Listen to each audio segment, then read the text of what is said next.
GV என்று அழைக்கப்பட்ட G Venkateswaran. இவர் ஒரு தயாரிப்பாளர், ஒரு சார்ட்டர்ட் அக்கௌண்டன்ட், விநியோகஸ்தராக இருந்தவர், இயக்குனர் மணிரத்னத்துடைய அண்ணன். அந்த ஜிவி அவர்கள் முதல்ல நாயகன் கமலஹாசன் வச்சு தயாரிச்சாரு. அந்த படம் தமிழ் படங்களிலேயே முதல் தமிழ் படமாக அமெரிக்காவில் வெளிவந்த படம். அந்த படம் அமெரிக்காவில் ரிலீஸ் ஆன பொழுது கமலும் ஜிவியும் ஒன்னா போனாங்க.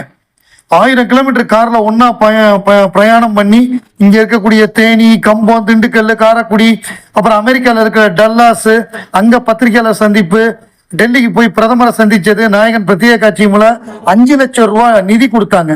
ஃபர்ஸ்ட் டே அந்த எக்ஸ்க்ளூசிவ் ஷோ போடுவாங்கல்ல, பிரீமியர் ஷோ, அதில் 5 லட்சம் ரூபா வசூல் பண்ணி பிரைம் மினிஸ்டர்கிட்ட கொடுத்தாங்க. பல 100 நாட்கள் வெள்ளி விழாவில் கலந்துக்கிட்டாரு. ஸோ அப்படி நிறைய இந்த மாதிரி விழாக்கள்ல, கமல் நற்பணி மன்ற விழாக்கள்ல கூட ஜிவி கலந்துகிட்டு இருக்காரு. அவர்கிட்ட கமலை பத்தி சில கேள்விகள் கேட்கும் பொழுது அவர் சொன்னது நீங்க கமலை முதலாக சந்தித்தது எப்போது? குரு பட பூஜையில். அதற்கு முன் அவர் கலந்து கொண்ட படப்பிடிப்பில் காலில் சிறிது அடிபட்டதால் அன்று அவர் கைத்தாங்கலாக 2 கட்டைகளின் உதவியால் நடந்து வந்தார். அந்த பூஜையில் திரு நாகிரெட்டி, திரு பிரமோத் சக்கரவர்த்தி உட்பட பல பிரமுகர்கள் கலந்து கொண்டனர். கமலிடம் நீங்கள் கண்ட அபூர்வ குணங்கள்.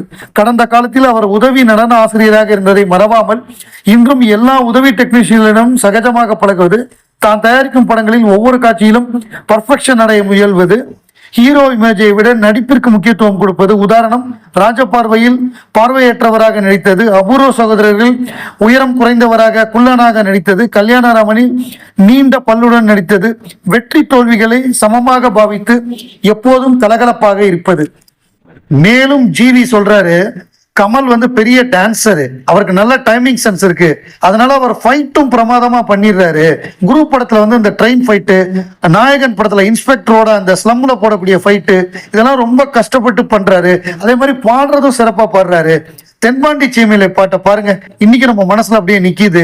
அதை தவிர பல்வேறு விருதுகள் வாங்கிய மாபெரும் தமிழ் கலைஞன் அப்படின்னு சொல்றாரு.